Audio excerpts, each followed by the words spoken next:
Alors, bienvenue dans cette nouvelle vidéo. Aujourd'hui, je vais te parler d'immobilier locatif. Quand est-ce que tu reconnais ou comment est-ce que tu peux reconnaître qu'un immobilier locatif que l'on te propose ou que tu veux voir dans un site est rentable pour toi? Alors, j'ai déjà fait plusieurs vidéos qui vont dans ce sens, mais dans cette vidéo, je vais vraiment te donner les clés qui te permettront toi-même maintenant de pouvoir évaluer effectivement si un immobilier que l'on te propose est rentable pour toi. Alors, n'hésite pas de rester jusqu'à la fin parce que je vais te donner exactement les clés ou les points sur lesquels tu peux t'appuyer et qui te permettront de décider si tu peux continuer ou pas. Alors, si ce type de contenu t'intéresse, n'hésite pas de t'abonner sur la chaîne et aussi de pouvoir cliquer sur la cloche de notification pour pouvoir recevoir les messages quand de nouvelles vidéos sortiront.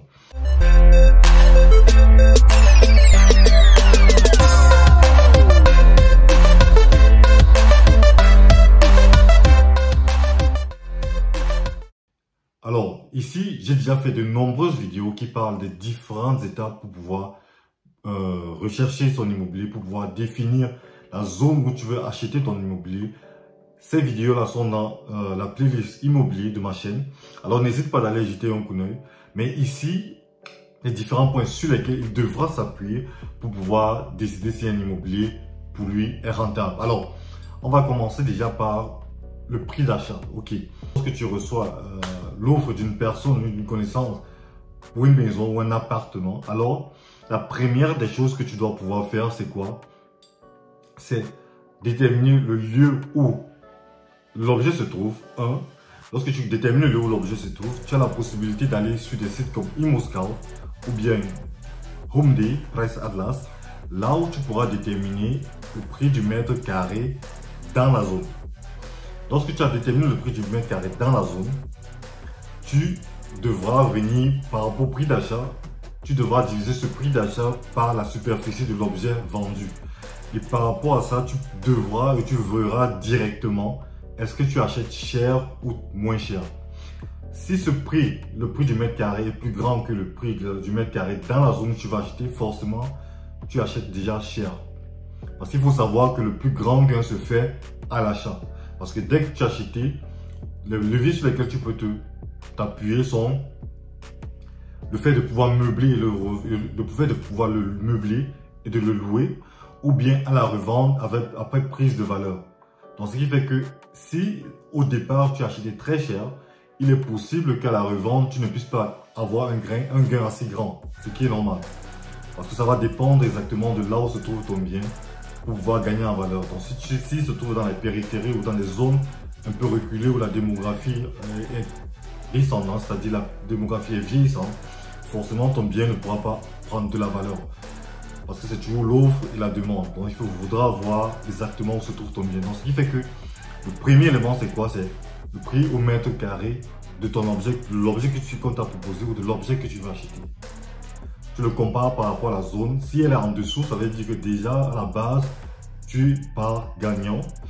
Mais ici, vu les intérêts qui sont élevés, forcément, tu pourras jouer sur ce levier et pouvoir baisser le prix. N'hésite pas de baisser le prix parce que ici, il y a beaucoup de personnes qui sont dans l'incertitude. Donc forcément, pour les vendeurs, ça devient un peu difficile de pouvoir, comme on va auparavant, c'est-à-dire comme il y a cela 10 mois ou peut-être l'année passée, de pouvoir écouler un bien très rapidement. À moins que le prix soit bien et relativement très bas. Donc, le premier point, c'est quoi? C'était le prix au mètre carré. Le deuxième point, c'est quoi?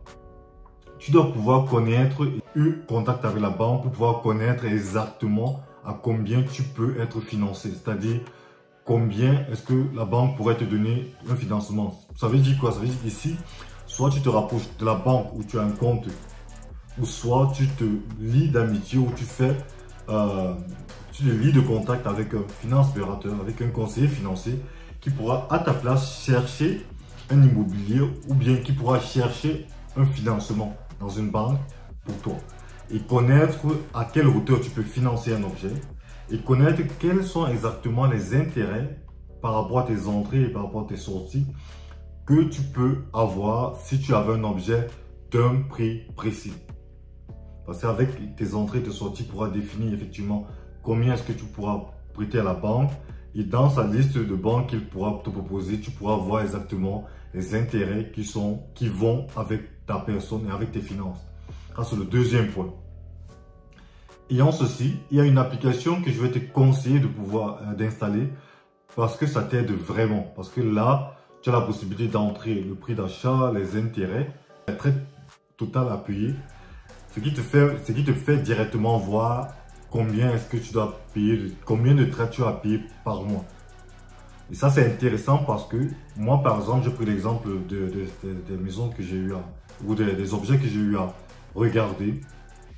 Pour une somme, par exemple, de 130 000 avec 4,5% d'intérêt, de 2% de tilgon ou bien de remise de dette, alors tu te trouves généralement dans les 700 euros. Alors, si tu as un 2 pièces, un studio 2 pièces, one flight Timavon comme on l'appelle ici, si pour des traites, tu as payé 700 euros pour un prix d'achat de 130 000, alors pose-toi la question de savoir est-ce que le loyer dans la zone est déjà à hauteur de 700 euros.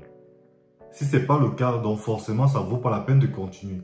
Parce que tu vois ici que les intérêts ou les traites que t'octroiera la banque sera très très haut et tu dois descendre un peu ta marge. Donc ce qui fait que à ce niveau-là, ça deviendra difficile de pouvoir faire louer cet objet. Parce qu'il ne faut pas oublier aussi que lorsque tu vas calculer les traites à remettre à la banque, il y a ce qu'on appelle le house gain. Dans le house gain, généralement, il y a une partie que le locataire paye, il y a une partie que le bailleur paye. Donc, moi, généralement, pour pouvoir voir si un objet se porte seul, donc je prends quoi? Je prends cette traite qu'on paye, que je devrais payer à la banque, et le house gain qui va avec.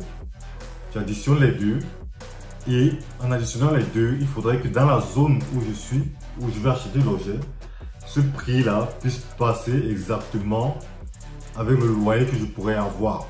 Et si il faille que j'ajoute peut-être 50 euros, 100 euros, et que je me dis que la zone c'est vraiment centrale, alors je peux peut-être miser sur ça. Mais s'il faille chaque mois que j'ajoute 100 euros ou 200 euros, alors c'est no go. Moi je suis rose, je suis dehors, je sors du jeu en fait.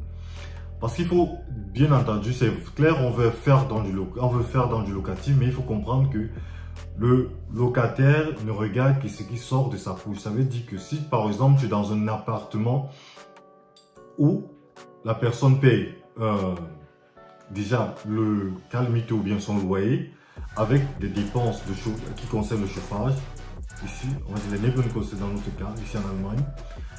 Ensuite de ça, il faut savoir que le locataire paye aussi l'électricité qu'il va prendre lui-même chez son fournisseur.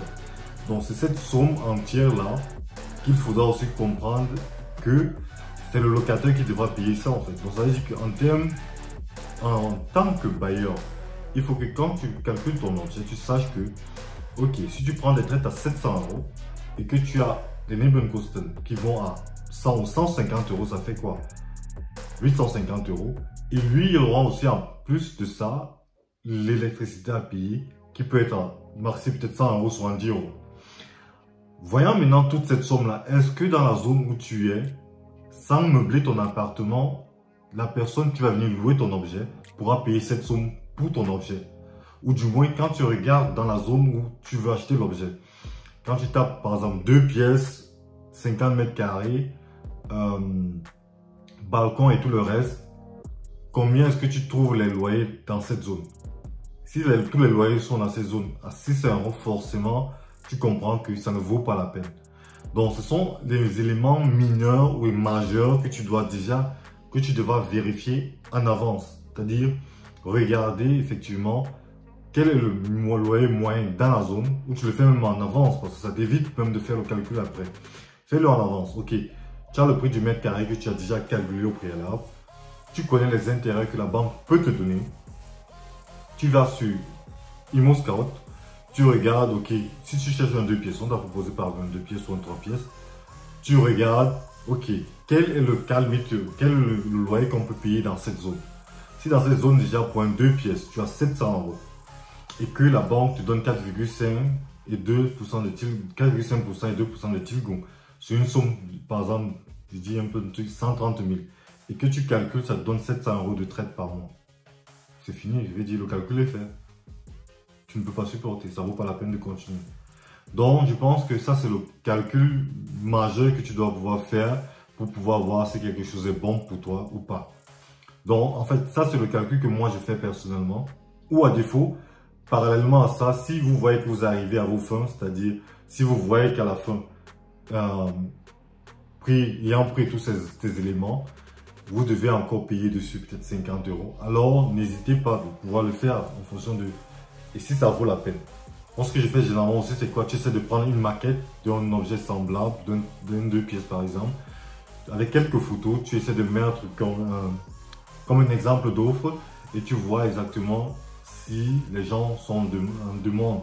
Et si les gens demandent tellement, tu peux augmenter le prix jusqu'à arriver là où tu aimerais et voir si ça vaut la peine de le prendre. Donc ça, je pense que ce sont des éléments que tu peux utiliser déjà pour pouvoir déterminer si un objet est rentable pour toi, sans toutefois entrer dans l'analyse du micro, du macro, du micro au macro lag de la zone. C'est clair que tu devras le faire, mais au départ, au préalable, ça, je pense, le minimum que tu puisses faire dans ce sens. C'est-à-dire, calculer le prix du mètre carré, voir si tu l'achètes plus cher ou moins cher, proposer un prix plus bas.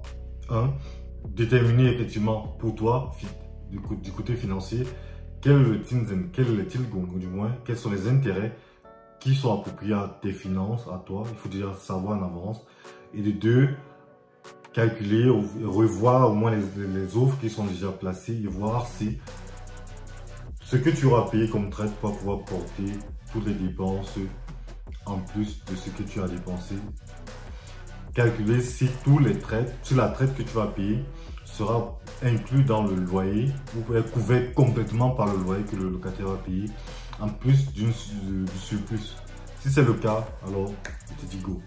Donc ça, c'était une petite vidéo un peu plus explicative. Forcément, ça a pris du temps, mais ce sont les éléments sur lesquels tu dois t'appuyer dès que tu vois un immobilier. Si tu t'intéresses à l'immobilier, alors n'hésite pas de t'abonner comme je le disais au préalable et n'hésite pas aussi de me contacter en inbox ou bien dans les commentaires si tu as besoin qu'on analyse pour toi une offre que tu as reçue.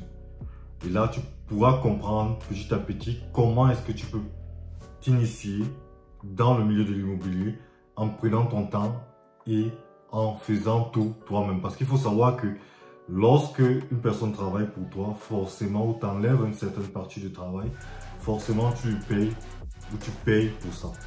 Même inconsciemment, tu le payes. Donc, là où tu ne fais pas d'effort, forcément, tu payes un prix pour ça. Alors, ça, c'était tout pour moi. Si ça t'a plu, n'hésite pas de t'abonner et de liker aussi la vidéo pour pouvoir pousser l'algorithme à proposer ce type de contenu à beaucoup d'autres personnes qui sont dans le besoin. Alors, ciao, ciao.